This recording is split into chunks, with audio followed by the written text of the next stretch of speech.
सेलवजी आज विश्व साहित्य सम्राट साहित्यरत्न लोकशाहीर शिवशाहीर डॉक्टर अण्णाभाऊ साठे यांची आज पुण्यतिथी आहे।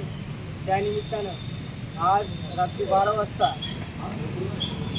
सर्व समाज बांधवांसमोर आम्ही या ठिकाणी आमचे आदरणीय वंदनीय अण्णाभाऊ साठे यांना या ठिकाणी मी आदरांजली आणि वाहतो अभिवादन करतो।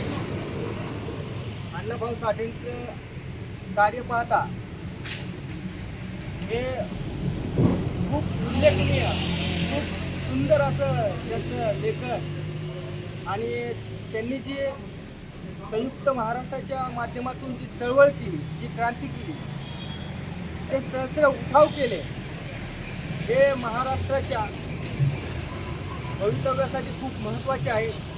त्या अनुषंगाने हे जगातील, भारतातील खूप मोठे समाजसुधारक आहेत। अशा डॉक्टर अण्णाभाऊ साठे यांना मी या ठिकाणी श्रीवार अभिवादन करतो आणि त्यांनी केलेल्या त्या कार्याची आम्ही यापुढे देखील सर्व तरुणामार्फत, सर्व समाज बांधवांमार्फत त्यांची लेखणी जिवंत ठेवण्याचं काम आम्ही या ठिकाणी करू, एवढं या ठिकाणी मी सांगतो आणि सांगतो। जय हिंद, जय महाराष्ट्र, जय